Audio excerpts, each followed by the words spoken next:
My name's Chris, and I'm obsessed with pizza. I've especially been obsessed with Lucali's pizza. Mark Iacono has had tremendous success, and he's become world famous for his Brooklyn pizzeria. What is the deal with this pizza? Why does everyone love it so much? In public, Mark portrays himself as a pizza purist on internet shows such as Really Dough. But when he gave up the secrets of his pizza to a food blogger, they're not very conventional at all. Okay, let's start with the sauce. Most pizza makers, especially in the New York area, do not use a cooked sauce. They use raw tomatoes on their pizza. For Mark's instructions, I'm adding onion, basil, and garlic to a canned tomato sauce. In total, this sauce will be cooked 3 times, twice in the pot and once on the pizza. Also, there are 8 ingredients to this pizza sauce. For most pizza chefs, 4 is a lot. Next ingredient is a little bit of sugar. Oops, lost most of it. I'll put this in and I'll fix it later. Next up is salt. I tasted the canned tomato sauce and it's pretty salty already, so I'm just going to use a few sprinkles. I don't have exact amounts. Mark does not provide it, so I'm just kind of going by taste. Next up is some black pepper. Again, not an exact amount, just cranking some in until I think it's going to give it the right amount of zing. Next, a pretty common pizza ingredient, some oregano. Yeah, almost dumped the whole bottle in there. That would have been YouTube gold. Watch me try to dig out a pile of oregano from my sauce. All right, let's give this a little stir. See what we got going on. I was so efficient that I put the sugar away. So I'm going to have to dig it out so I can fix my earlier mistake. The original canned sauce was pretty acidic, so it definitely needs some more sugar in order to kind of balance it out.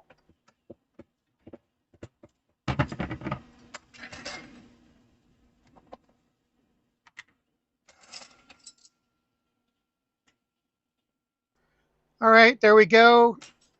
All in all, I'd say I put probably a tablespoon of sugar in there. All right, I'm going to crank up the heat to medium, let it have its first simmer, and the instructions say to simmer it for about 10 minutes, let it rest for 10 minutes and cool, and then simmer it again for 10 minutes. And he says he does it that way because he doesn't want to overcook the sauce. In my mind, I overcooked it the second I put it on the stove, but that's why I'm doing this. I want to see how this all works together. I want to see how Lucali pizza is done and what it's about. Okay, moving on to the dough. Again, nothing conventional about this. This is a low hydration dough, about 58%. And on top of that, Mark says the dough should be rolled out cold right out of the refrigerator. I've never seen this before, and if you're not paying really close attention to the video, you might miss it. It's no wonder that he uses a wine bottle to roll out his dough. Between the low hydration and the temperature, it's not very pliable at all. I don't happen to have a full wine bottle on hand, but luckily I have this weapon of a rolling pin that should serve the same purpose. You have to roll it out pretty thin to have any hopes of trying to stretch it by hand. It's really kind of amazing how he came up with these techniques. He said he didn't have any formal culinary experience, so he just kind of shut himself away in his new pizzeria and tried different things until he found out what worked for him. All right, the dough's getting pretty thin now. It's almost to the point where I can pick it up and try to stretch it by hand. This dough is easier to work with than higher hydration doughs in the sense that it doesn't get sticky even without a lot of flour. Another interesting side note is that in Really Dough, Mark has rules about pizza. One of those rules is that pizza dough should only consist of flour, water, salt, and yeast. The recipe Mark provides the vlogger in the video I'm referencing contains some olive oil.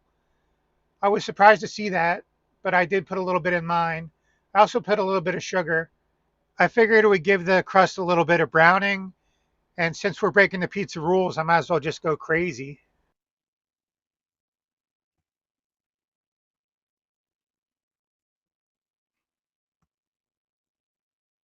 All right, that should do it.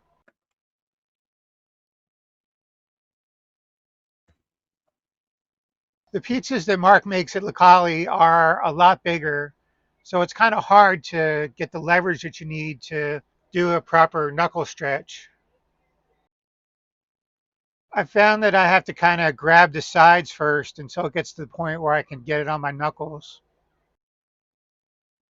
But once I do, it stretches pretty well.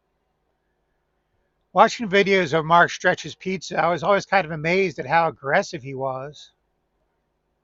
But after feeling the chilled dough, I understand. Again, it's not very pliable. It takes a lot to stretch it out. As you can see though, the gluten structure is really strong. You can manhandle this dough pretty good and it doesn't rip. All right, we're getting the dough close to the size of the peel. I'm shooting for a little bit bigger than a 12-inch pie. One thing that's really important, don't forget this step. You have to pick up your dough and lightly flour the paddle, or else the dough is not going to come off the peel. It'll stick and you'll have a mess on your hands. I've been there. Don't let that happen to you. At this point, I just want to cover as much square footage as I can. Get as much pizza out of this as possible.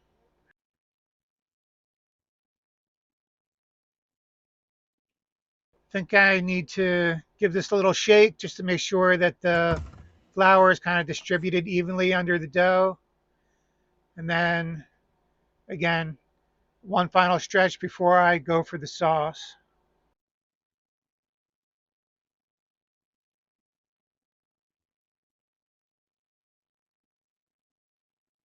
Okay, probably the most conventional thing about this whole pizza is the way that you apply the sauce. As with most pizza, you start in the middle and then you kind of spiral out until you get the sauce to where you want it. One thing that's really important to watch here, though, is to leave a good inch between the edge of the sauce and the edge of the pizza. There's no height on this crust, so when things start to boil, they'll boil right off the pizza onto your cooking stone or steel. All right, another kind of crazy thing with this pizza is there's two different kinds of cheese, two different moistures. The first one is going to be a lower moisture whole milk mozzarella sliced thin.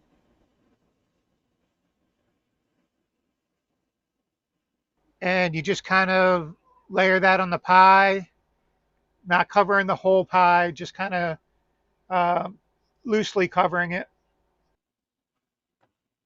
All right, I think I found the perfect little slice to fit into that little opening.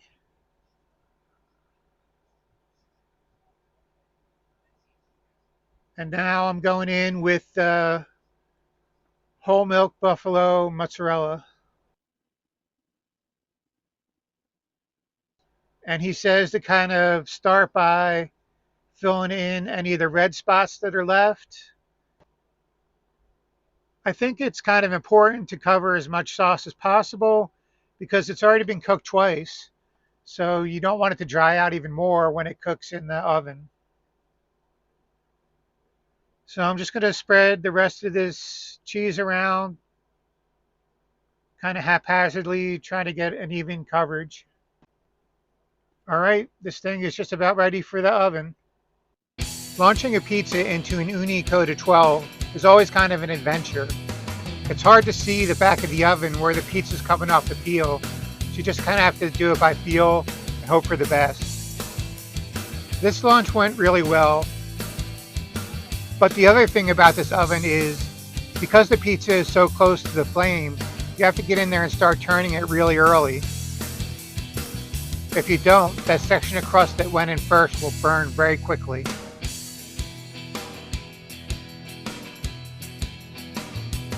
At this point, it's just a question of turning the pizza about a quarter turn every 30 or 40 seconds, just to try to get an even cook on the crust.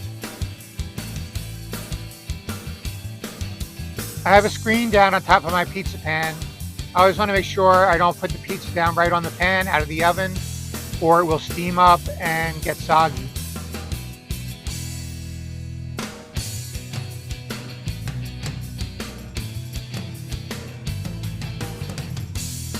All right, it's almost done now. Just Just want to make sure I have a fairly even cook on the crust. And this thing is coming out. Time for the finishing touches. Grating some fresh Parmigiano Reggiano on top of the pie. I'm really going to town with it because that's what Mark does in his pizza. He really piles it on. I love this stuff. I can eat it whole, so I don't mind putting a bunch of it on here. That should just about do it. Next step is to cut it up. Mark says he would prefer that a knife be used on his pizza, but I'm going with my trusty pizza cutter. Gotta love that crunch. You know you have a pretty good pizza on your hands when you hear that. And last but not least, the signature topping for Lucali pizza, fresh basil. He puts bunches on with the stems, but that's not for me. I'm just going with the leaves. All right, that should do it.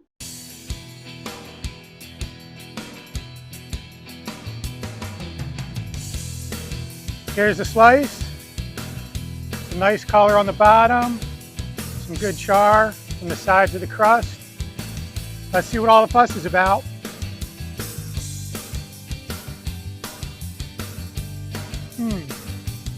It is good.